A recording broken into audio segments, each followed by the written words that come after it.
Shalom saudaraku, berjumpa kembali bersama dengan saya Pendeta Jakob Setio, masih dalam program Sapa Jemaat di Rumah. Kali ini kita akan bersatu bersama-sama, mari kita berdoa. Bapa kami rindu, firman-Mu sungguh memberkati kami, dan biarlah melalui renungan firman itu, kami semakin dikuatkan, diteguhkan di dalam pengiringan kami akan Engkau. Kami siap diberkati, terpujilah nama-Mu kekal selama-lamanya. Dalam nama Yesus kami berdoa, haleluya, amin. Firman Tuhan, kali ini saya ambil dari Amos pasal yang kelima ayat yang keempat. Saya ulangi, Amos pasal kelima ayat yang keempat berkata, sebab beginilah firman Tuhan kepada kaum Israel, carilah aku maka kamu akan hidup. Saudaraku yang dikasihi Kristus, dalam hidup ini kita seringkali diperhadapkan dengan apa yang namanya pilihan-pilihan. Sejak kita bangun tidur sampai kita tidur lagi, kita bertemu dengan begitu banyak pilihan. Dan kita harus membuat keputusan yang tepat terhadap pilihan-pilihan yang ada tersebut. Mengapa? Karena setiap pilihan pasti ada konsekuensinya. Ada akibatnya. Tak jarang ketika kita membuat pilihan yang salah menyebabkan hidup kita menderita. Sebagai contoh, misalnya kita salah makan, paling tidak kita akan menderita 3 hari mencret-mencret misalnya, atau sakit perut dan lain sebagainya. Atau kita membuat keputusan yang salah dengan potong rambut atau gaya rambut.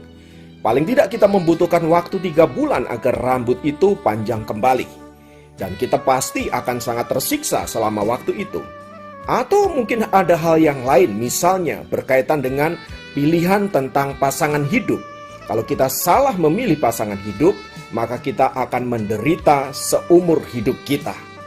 Dan itu tentu sangat menyiksa. Terlebih lagi kalau kita salah dalam hal memilih juru selamat, maka kita akan menderita untuk selama-lamanya. Oleh sebab itu saudara-saudara, pilihan itu sangat penting untuk kita gumuli agar keputusan kita dalam mengambil pilihan tersebut tepat di hadapan Allah. Nah, firman Tuhan yang baru saja kita baca juga berbicara tentang pilihan. Tuhan memperhadapkan kepada bangsa Israel agar mereka membuat keputusan yang tepat terhadap pilihan mereka menyangkut siapa yang akan mereka sembah. Tuhan berkata, carilah aku maka kamu akan hidup. Saudaraku dikasihi Tuhan, mengapa Tuhan berbicara demikian kepada bangsa Israel? Karena waktu itu Israel adalah bangsa di mana dia selalu saja melakukan hal-hal yang cemar di hadapan Allah. Hati mereka bengkok dan senantiasa membelakangi Tuhan. Mereka selalu tergoda untuk menyembah ilah-ilah bangsa kafir. Mereka selalu tergoda untuk mengikuti pola ibadah bangsa-bangsa yang tidak mengenal Allah. Mengikuti pola-pola ibadah bangsa-bangsa kafir yang ada di sekitar mereka. Itulah sebabnya Tuhan kemudian marah dan menghukum bangsa Israel. Dan kali ini dalam kitab Amos, saudara-saudara, Tuhan memberikan pilihan kepada mereka. Carilah aku maka kamu akan hidup. Artinya apa? Kalau mereka mencari Tuhan, maka Tuhan akan memberikan kehidupan. Sebaliknya kalau mereka tidak mencari Tuhan atau mencari ilah-ilah lain atau Allahnya bangsa kafir, maka mereka akan mengalami kematian. Saudaraku, kata kematian ini sungguh sangat mengerikan, sebab kata mut dalam bahasa Ibrani atau kematian itu berbicara tentang hal-hal yang luar biasa mengerikan. Itu berbicara tentang apa? Hidup terkutuk. Itu berbicara tentang apa? Hidup yang terpisah dari Allah. Hidup tidak ada damai sejahtera, tidak ada berkat. Hidup dalam kegelapan dan lain sebagainya. Yang intinya semua berbicara tentang penderitaan. Jadi kalau engkau memilih ilah bangsa-bangsa lain atau Allahnya para orang-orang kafir itu, maka engkau akan menderita, bahkan menderita untuk selama-lamanya. Sebaliknya kalau engkau memilih Allah yang hidup, Allah orang Israel, Yehova, di dalam nama Tuhan Yesus Kristus, maka engkau akan menemukan kehidupan. Nah, saudaraku, menarik sekali karena kata hidup ini paling tidak memiliki 4 pengertian. Yang pertama, kata hidup itu berbicara tentang kaim. Kaim itu artinya apa, saudara? Artinya hidup yang senantiasa bergerak. Ya, hidup yang senantiasa dinamis, tidak statis, tidak itu aja. Jadi hidupnya itu bergerak ke arah yang lebih baik. Itu bicara hidup yang pertama. Yang kedua, kata hidup itu juga berbicara tentang nefes. Itu artinya apa, saudaraku? Itu artinya hidup kita baru bisa bergerak kalau ada roh, kalau ada nefes. Artinya kalau rohmu tidak hidup, rohmu tidak diberkati oleh Tuhan, maka engkau tidak akan pernah menemukan kehidupan yang senantiasa ada dalam berkat-berkat Tuhan. Oleh sebab itu, saudaraku, mari menjadikan diri kita hidup yang senantiasa diberkati oleh Allah. Roh yang diberkati oleh Allah, sehingga di dalamnya kita memiliki kehidupan, menggerakkan dinamika hidup kita, sehingga kita bergerak ke arah yang benar, ke arahnya Tuhan. Yang ketiga, kata hidup berbicara tentang bios. Bios ini berbicara tentang kebutuhan untuk hidup. Artinya apa? Agar engkau hidup, maka Tuhan perlu memberkati engkau. Perlu memberikan sarana-sarana, perlu memberikan fasilitas-fasilitas agar hidupmu menjadi hidup yang berdinamika, hidup yang bergerak ke arah yang lebih baik, hidup yang senantiasa diberkati oleh Tuhan. Itulah sebabnya Tuhan senantiasa memberkati orang-orang yang mencari Allah. Dan yang terakhir, kata hidup berbicara tentang Zoe. Ya saudara, kalau Zoe ini berbicara tentang kehidupan abadi, artinya kehidupan kekal. Ini tidak berbicara tentang dunia ini. Ini berbicara tentang kehidupan sesudah kematian. Dan kita percaya bahwa di dalam Kristus kita memiliki kehidupan abadi. Di dalam Kristus kita memiliki kehidupan yang kekal. Dan karena itu Tuhan berkata, "Akulah jalan dan kebenaran dan hidup. Dan barang siapa percaya kepadaku, maka dia memperoleh kehidupan yang kekal." Artinya dengan kata lain, Tuhan hanya memberikan satu jalan agar kita memiliki kehidupan yang kekal. Dan jalan itu adalah Yesus Kristus. Di luar itu kita tidak akan pernah sampai kepada Bapa. Sebab dengan apakah kita dapat diselamatkan? Dengan amal perbuatan? Pertanyaannya, amal perbuatan yang model gimana agar kita bisa diselamatkan? Kita mesti berbuat baik model gimana agar kita bisa diselamatkan? Kita mesti melakukan ibadah yang model gimana agar kita bisa diselamatkan? Artinya saudara, kita mesti melakukan hal yang sempurna, amal yang sempurna, kebajikan yang sempurna, ibadah yang sempurna, sesuai dengan tuntutan hukum Allah. Dan tuntutan hukum Allah itu selalu sempurna. Kalau saya bahasakan dengan angka, angkanya itu 100, saudaraku. Maka kalau kita hanya mencapai angka 99, maka kita tidak akan pernah sampai kepada Tuhan. Karena apa? Karena tuntutan hukum Allah itu nilainya 100. Barang siapa tidak bisa mencapai angka 100, maka dia tidak layak untuk apa? Masuk di dalam kehidupan yang kekal. Itulah sebabnya dengan amal perbuatan yang kita lakukan, saudara, kita pasti binasa. Kita pasti tidak sanggup, kita pasti tidak bisa mencapai kehidupan yang abadi.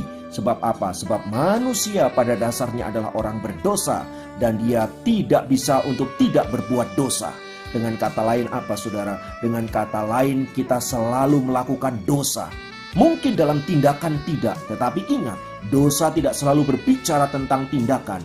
Dosa juga berbicara tentang apa? Perkataan. Dosa juga berbicara tentang apa? Pikiran. Artinya apa? Kalau pikiranmu kotor, pikiranmu najis, pikiranmu jahat, maka engkau sedang berdosa di hadapan Allah. Saudaraku dikasihi Kristus, seringkali kita mengukur keberdosaan itu hanya berkaitan dengan masalah-masalah daging, masalah-masalah fisik. Contoh, ya, kalau kita makan daging babi, maka kemudian apa? Orang berkata itu najis, itu haram. Saudaraku yang dikasihi Tuhan, saya mau katakan, firman Tuhan berkata begini, bukan apa yang masuk ke dalam mulutmu yang menajiskan kamu, tetapi apa yang keluar dari mulutmu lah yang menajiskan kamu, yang mengharamkan kamu. Yaitu apa? Yaitu perkataan yang kotor, yaitu sumpah serapah, yaitu makian, dan berbagai-bagai kata jahat yang keluar dari mulut kita. Sebab apa yang keluar dari mulut kita, yaitu kata-kata yang jahat, yang kotor, yang najis tadi, saudara-saudara, itu semua keluar dari hatimu. keluar dari pikiranmu. Jadi saudaraku, bukan apa yang masuk ke dalam mulut, sebab apa yang masuk ke dalam mulut saudaraku itu akan turun ke bawah dan dibuang ke jamban, dan itu tidak akan pernah menajiskan orang. Yang menajiskan orang adalah pikiran yang jahat, hati yang jahat yang keluar lewat kata-kata. Maka saudaraku dikasihi Kristus, sebagai orang-orang yang sudah ditebus oleh Kristus, yang sudah memiliki kehidupan kekal dan abadi, maka kita juga harus menjaga perkataan kita, hidup kita benar di hadapan Allah.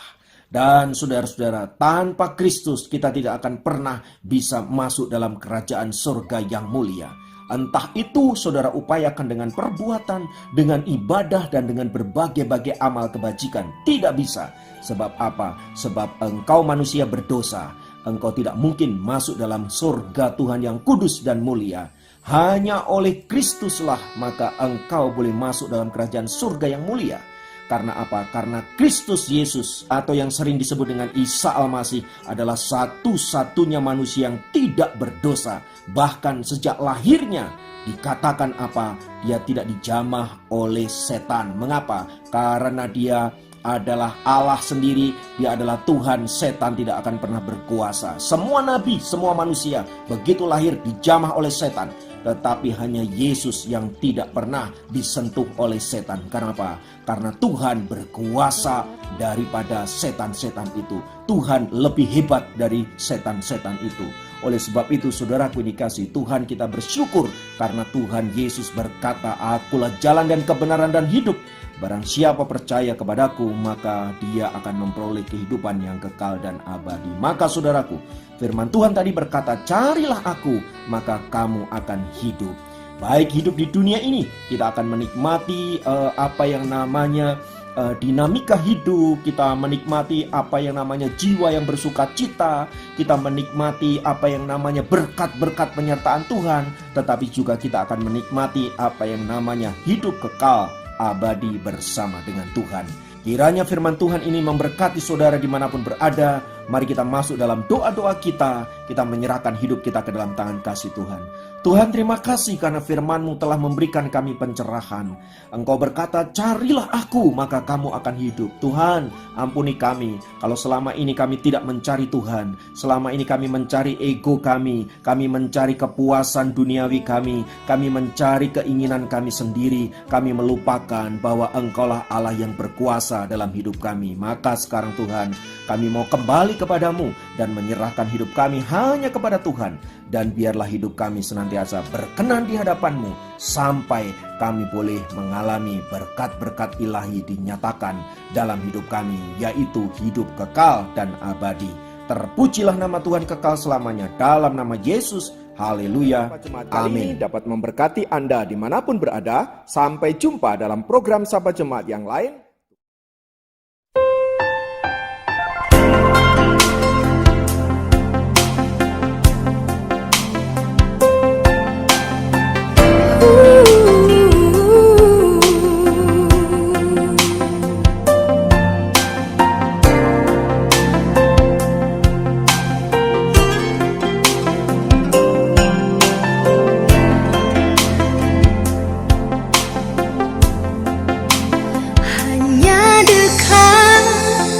Kasih-Mu Bapa, jiwaku pun tentram. Engkau menerimaku